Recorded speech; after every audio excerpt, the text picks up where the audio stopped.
Made that mistake for a reason. All right, let me find my book.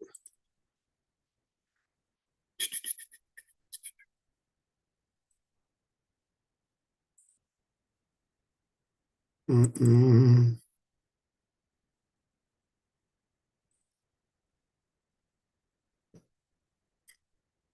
Brand new computer, moving slow.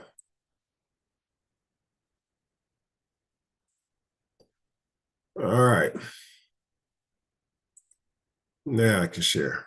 All right, thank y'all for your patience. I apologize for this. All right, we're live. We're on Facebook. We're on Instagram. We're on YouTube. We're in a lot of places at one time. Right. Again, it's 9:05. I'm a little late, but I'm just gonna talk a little bit about why real estate, why I got started. I'm not gonna go through all these slides. I'm definitely not going through 152 pages, right? But most people freeze up from getting started in real estate because they're scared, and being scared is fine, but not acting on your fear is not fine. I didn't take long to get started. I came a lie until you I did. I do know that it's some things that caused me to come that not go as fast as I wanted to go, and that was personal issues, right? So, and I like to define my personal issue. Of course, I did some things I shouldn't have did before I got married, and I made some children, right? And every time when I wanted to get started with real estate, I always got hit with child support. Of course, if you're a male and you on child support, you know that every time you get a job and get a raise, then that lady, that young lady, that mother, that female can go and ask for a raise, right? So I feel like I found out real quick that it's unfair that you work hard, you working your butt off, you're paying your bills, you're taking care of your son, you're taking care of your kids, taking care of your baby, whatever, and then hey, they get a raise, right? They can get a raise. They keep getting a raise. Like work, I'm working backwards.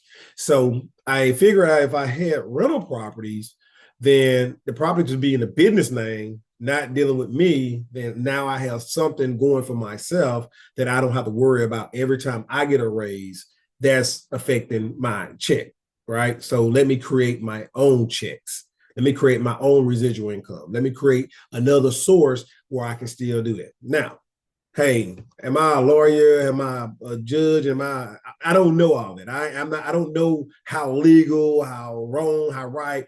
All I figured out is that I was a teacher, school teacher.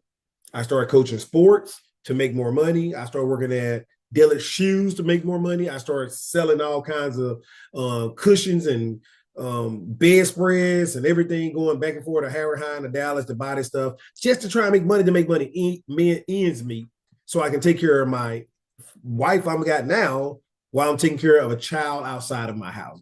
So I had to figure out how to make some money.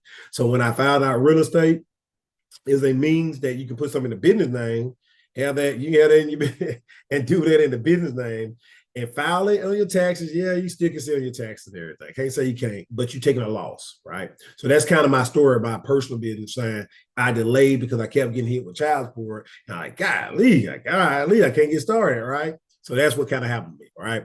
So that's that part that took me long. But paralysis, I'm not a lone thinker. I take action. I learn from the process. As a school teacher, I teach the students that I teach that the one thing we've been taught is don't do something wrong. What? No, you do your very best. You try to do right things. You do your very best at what you do, and you let God do the rest. So with that attitude and mentality, I just take off and take actions. I try not to do anything I wouldn't want somebody to do to me, and then I learn from the process. Do I fail sometimes? Yes. Do I make mistakes? Yes. But nothing I can't rebound from. So I don't worry about those little bitty mistakes. I worry about the fact that I'm taking the actions, I'm learning from it, and I'm going to enjoy this rodeo. Now that's not the same attitude to everybody. I'd have met so many people that say you're crazy, you're dumb, you're stupid. How dare you? Listen, I'm going forward. I'm learning. I'm fine. That's all. All right. So we came up with this actually turn and earn. All right. So you take your turn, you earn some money, right? You just do what you gotta do to make some money, learn, earn, and return, and make money. So we want you to teach you, we want to show you, you learn while you learning, you make some money and earn some money while you're learning, right? Then I just say, go run a play. Go run a play. I am a school teacher. I am a coach. I've been in the military for 26 years. I retired. Now I'm teaching JROTC. Thank God for this. I didn't know that JRTC was a secret hidden gym where you get to teach the whole kid. So went from health and PE to JRTC, which is just I mean, you teach the whole kid, mind, body, and soul. That's the best way I can put it. Mind, body, and soul. You're not worried about all that arithmetic. You're not worried about all that reading and stuff. You worry about what can I do to help these people be another level, get to another level, right? We meet them where they at. We use a military background to have a foundation, but we're not training them to go to the military. We're training them to be leaders in this world, right? So I'm excited about it, right? However, when I went into classrooms and we're looking around in classroom, when I went on a rifle range and looked around a rifle range, when I went in the T building, looked in the T buildings, I saw financial literacy book, high school books, career books, all these different books that deal with the total body. When I opened up the curriculum in JRTC, talks about, anger management, stress, how to test taking skills. So it teaches the whole body. Guess what? Got finance in there. So I get to teach what I love to do to these young, impressionable, young adults so they can go take action quicker. I can teach them about money. The first thing I said was, how many of you, and this may hit somebody right here, how many of you get tired of hearing your mom say you don't have money for this or they don't have money for that? So who's in control? If your parents say, I don't have money for this, I don't have money for that, who is in control? The money is in control, right? Now, if you plan your money out, you know what it is. You know where you got your money going. You know what bills need to get paid. You know what bills paid. You know what vacation is coming up. You know what event is coming up. And you know you can do it because you control your money. You made a plan for it. That's budgeting 101. I get to teach these high school kids that, and I am super excited about telling them that so that we can have more people that's financial literate than more people that financial illiterate, right? So that's the goal, right? So the first week of our course that we do teach, we try and break down a basic foundation, right? Try to give you a foundation on information. You learn a little bit about ARVs. You learn a little bit about the market. You learn a little bit about cost analysis, risk, what's the different types of investors. You got the passive, you got the active, and you got the they're passive and active. Them the two type of investors. Now you got the ones that say they want to be all in, or you got the ones that say, I just want to get my money in, or you got the one that say, I just want to go look for the products. I want to look for the products, and then I just want to make money for my actions, right? So those people, who are we talking to? And we're trying to assist you with figuring out which lane you want to be in and just be good at that one lane. That's what I wish somebody told me a long time ago. Figure out one and stay with it. And they probably told me I'm just hard-headed, to be honest. And I know they told me I'm just hard-headed. However, everybody's not cut from the same cloth. My cloth is a little different. I got all the different colors in there. I got all the different stuff in there because I am one of those multitaskers. I'm a big picture thinker, and I like to sprinkle dust everywhere and touch everybody. Some people like to say, hey, I want to stay in my lane. I want to be a giant oak tree. I want to grow straight up in that lane, right? Nothing wrong with that. Nothing wrong with that. Just figure out which way, who you are and what you're trying to do. The first question I ask most people is, why are you getting into real estate? Why are you getting into real estate? That's important to me because if I don't know your why, I don't know how to talk to you. I don't know how to relate to you, and I don't know what matters to you. Now, what matters to me? The one thing I hear a lot of folks say is, how fast did you do this and how fast you do that? My journey ain't your journey. I take action whether I know everything or not. You may need to know a little bit more. So you can't compare yourself to me. I don't worry. I don't stress over stuff. I just do it. And I find out what happens next. Now, I try and get my very best and I try and make an educated decision. But I do not let myself sit there and study everything and don't take no action, right? So that's the foundations, guys, that we want to teach you on that piece, all right? The next week, talk about buyers. We need to find some buyers. We need some people to, that's the whole purpose. We finding products for someone. Walmart is out there putting their name brand out, and they're finding buyers to come there with their big old pretty signs. They say all the stuff they have in their neighborhood Walmart. They have a super Walmart. They have a regular Walmart. They got Sam's Club. They meet all kinds of people, right? And they're going out there saying, hey, buyers, come to us. We got your products. That's how you're going to be as a real estate investor. We're wholesalers, right? We start off wholesaling properties. The whole purpose of wholesaling property is to find buyers that want to buy the properties and find properties that need a buyer. That's it. It's just that simple. Easy said than done, but that's what it is. You're finding somebody willing to pay you more than what you found the property and put in the contract for. You put in a contract for 10,000, somebody willing to pay you 15,000. Guess what? 10,000 gonna pay them. You get 5,000 in your pocket. Easy peasy, besides fees and insurance and taxes and all the stuff that come out of there, whatever closing costs, right? However, you make a little quick check. If you can't do the contract and don't know how to do the contract yet, then guess what? Why don't you do a referral program where you go out there and find it? Cold calling people on the phone, out there driving for dollars, out there putting Post-its on mailboxes or putting signs around the city saying, hey, we buy houses, which is bandit signs. What have you? Get folks calling you and telling you and bring that business to you, say, hey, I got a house for sale. I got a house I want to sell. I got a house I'm thinking about selling. My cousin got a house. My granny just passed. All kinds of stuff. Let them call you. Now you're not working as hard. Now you're just screening the people and find out who's really motivated to sell the product. That's really crucial, right? And then you got to find the buyers. You got to network with certain people to find buyers. And you got to know who true buyers is or who true time wasters is. Ron LeGrant, I got all his programs almost. Ron LeGrant says you got to get rid of the suspects for the prospects. Got to prospects for the prospects and get rid of the suspects, right? That's what Ron LeGrant teaches. I try and learn from everyone. Ron LeGrant, Leona, Kobe Sperber, my emphasis. Carton Sheets. I love Carton Sheets. I still listen to Carton Sheets. He got dead and gone. He was back in the 80s and late 90s, but I love him still, right? So learn from all of them. Finding sellers. Again, you have Craigslist. You have Facebook. You have Instagram. You have LinkedIn, you have all kinds of ways to find Zillow and all that stuff. Yeah, that's fine. Zillow, Redfin, I don't know, I don't think so. Those are sources I advertise my properties on to find folks to rent my property. I don't go on those sources, me personally, to look for deals unless it's for sale by owners.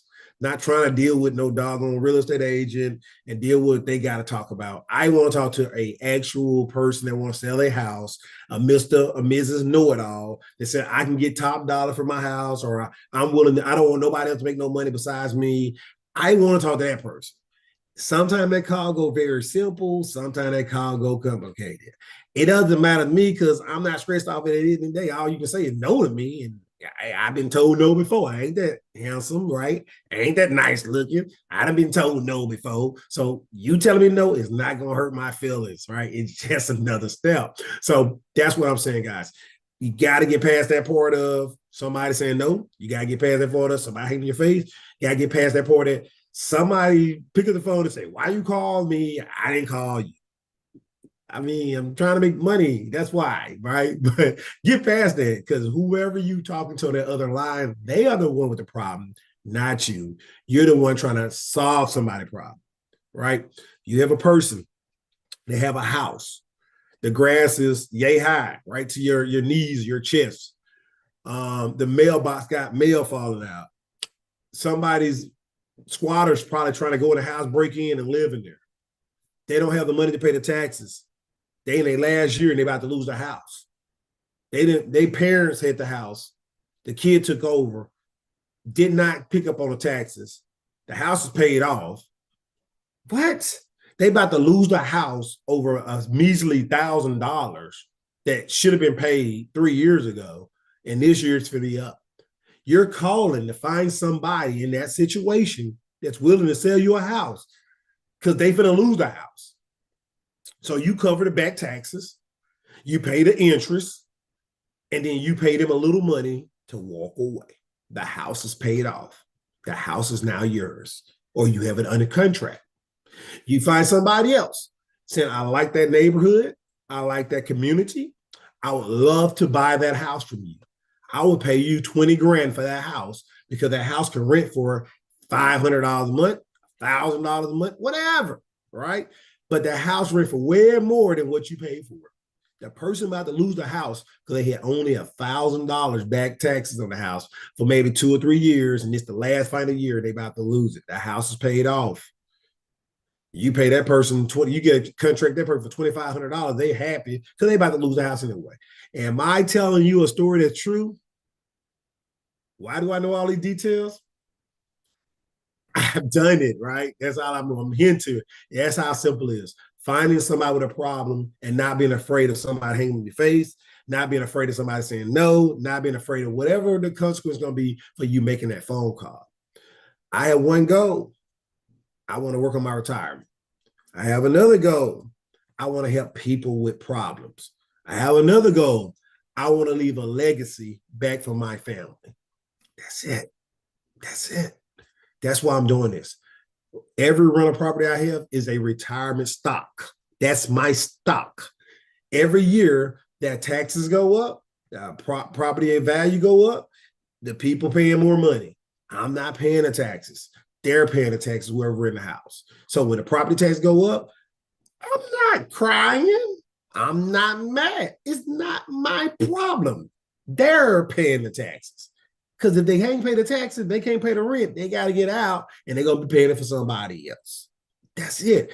Do I want them out? No, Lord. No, no, no, no, no, no. No, no, no, no. I want them to stay in that house. I don't want them out the house. However, you can't pay. You can't stay.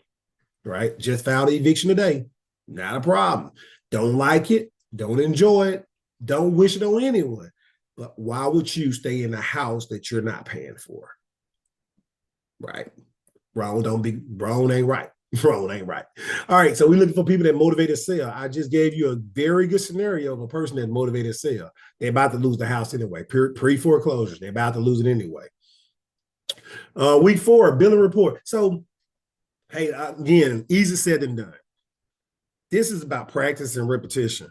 This is about being consistent in your craft, right?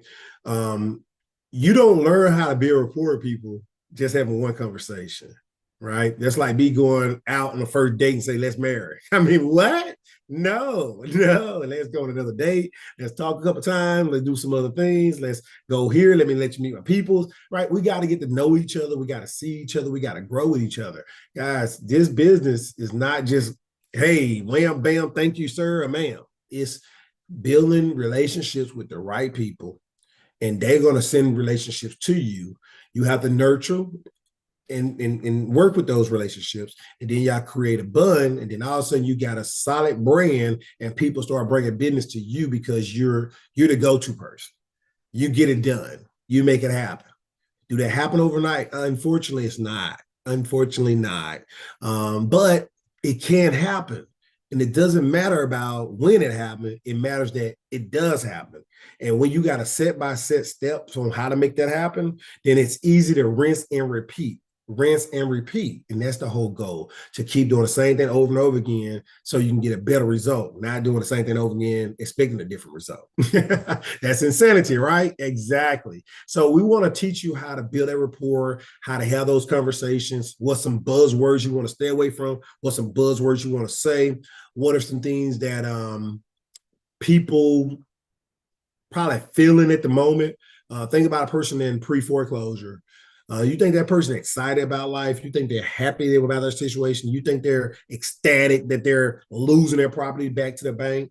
Or do you think that person feel a little bit down, a little bit embarrassed, a little bit meek, a little humbled, right? And do you want to talk to them with full energy, or do you want to talk to them like, hey, in a tone that, unfortunately, I mean, I see your situation and I think we can help you, right? I think we can help you with this situation.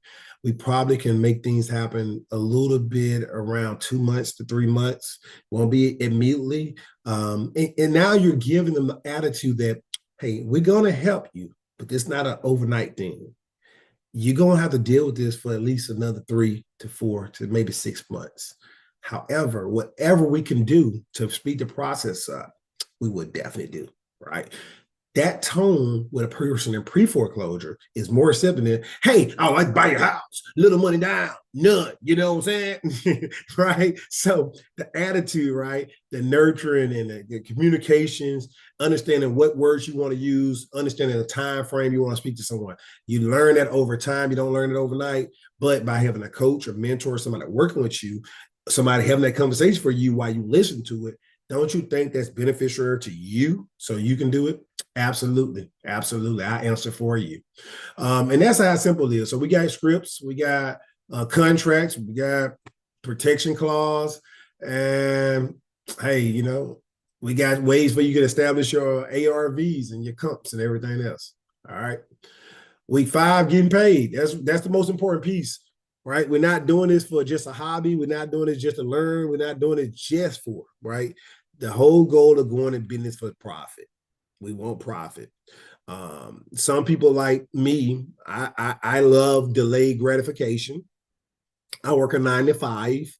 My 9 to 5 pay my bills. I don't want to work for a check. So delayed gratification for me is I go out here, I'm working my regular job, got my bills paid. I have another source that I'm learning and insisting with, and I'm growing. And each one of those stocks are building up over time. Do I make a small little check? Yes, I make a small little check monthly. That check is not for to live off of. That check is to reinvest, to keep buying more. That check is to donate to other people. That check is to help with pay for vacations, pay for my toys, pay for gadgets, to do stuff like that. It's not for me to put in my pocket and say, this is what I'm going to live off of. However, the 9 to 5 I have, I want those checks to add up to equal my 9 to 5 salary. Again, I do not want to live off that money that I'm doing with real estate. That money is for my lifestyle. Do you hear what I'm saying? That money is to replace my electric bill, replace my water bill, replace my car note, replace my car insurance.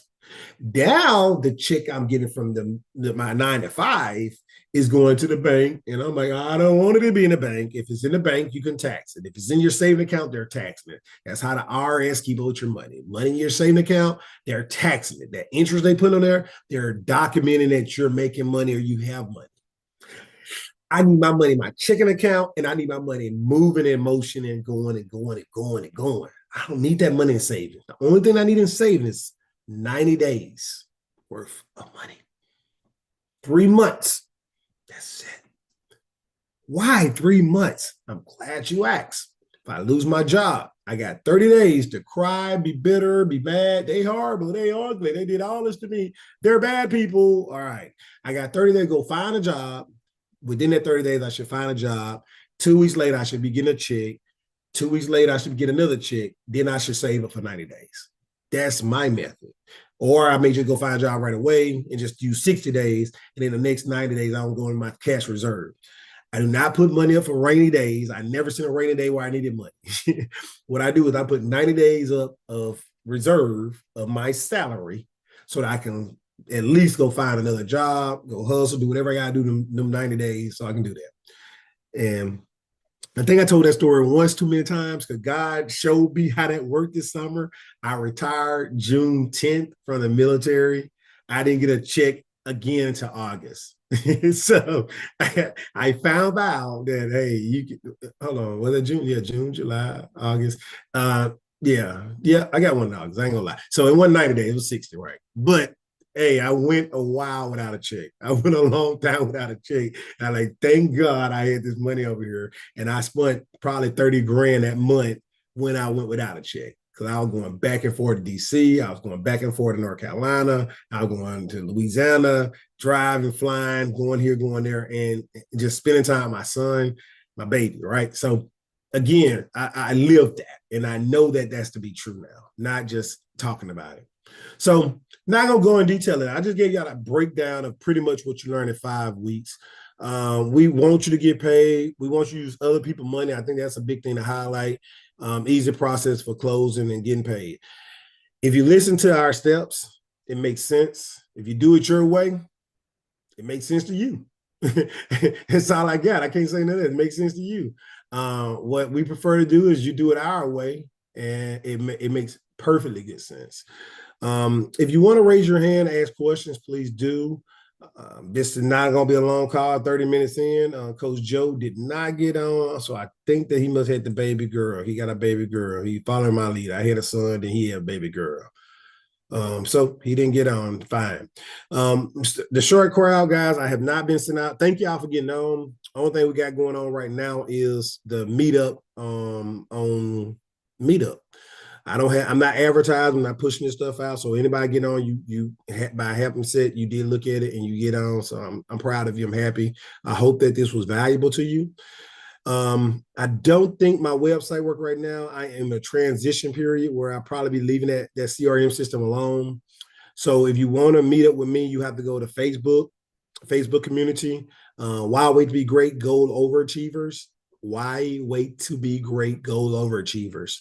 Join my Facebook community, DM me, and we'll go from there. I'm actually in school working on another master's in finance and in marketing, and I am getting beat up. I'm being beat up right now. I'm taking on 12 hours this semester, working a full-time job. So I am getting beat up. So I had to say, hey, you know what? I cannot focus on all this other stuff. I need to focus on this. I may find one or two people to work with, but I got to have Joe to help me work with that because, again, I'm trying to put myself in a situation where with that financial degree, I sell life insurance. I got license, but I don't sell it. I got license. I'm licensed insurance agent, but I don't work for a company. I kept my license current. I do my stuff every other year or whatever. But the goal is to get this finance degree, go get them security license. Now I can sell variable whole life and policies. I can fill out eternal life policies. I can work with all these different security license just open doors up for you. I already have a real estate background. So my goal is to help as many people that want to get in real estate. Guess what? You need insurance on you. So if something happened to you, your houses get paid off. Ask me how I know. That's what I did. I want to keep enough insurance on me to cover all the costs of my house. If something happened to me, Coach T, my family is in good shape. All the house is paid off. Now you have an option. I got a trust. You ain't selling them unless you come with some money. You got to buy it out the trust. And you got to have a certain little dollar amount that I say, hey, that person can bring this money to the table. That money go in the trust. They can have the property. They do what they see fit. Other than that, they need to keep their residual rental income, right? I'm going to be talking while I'm dead. I'm going to be talking while I'm dead. So that's my system, right? We want to make sure I got enough insurance on me to cover everybody. So if I'm coaching and mentoring you all, or anybody, and I'm helping you out, then of course, hey, let me go and help you with the insurance policy. Let me go and write this up. Well, let's see which one fits you. Dime, D-I-M-E. It's the basic one I use to help you. Dime is death, right? Do you want the most expensive death or do you just want the basic death? That's what the D is. Income replacement. Do you want whatever amount of money you have coming on to replace your income for your loved ones, right? So that we'll come with that magic number, do the multiplication, and boom, right? M, mortgage. I own a house. And like I said, all my rental properties I have under enough insurance to cover myself. So mortgage, I want to cover all the mortgages and pay them off. And then E for education. If you have kids and you want them to go to school, if you pass and you want your significant other to go back to college or whatever, hey, you can come with a magic number, how much that's going to be. We'll do the multiplication. We'll look at the school that you want your children to go to, come with that number. Boom. There you go.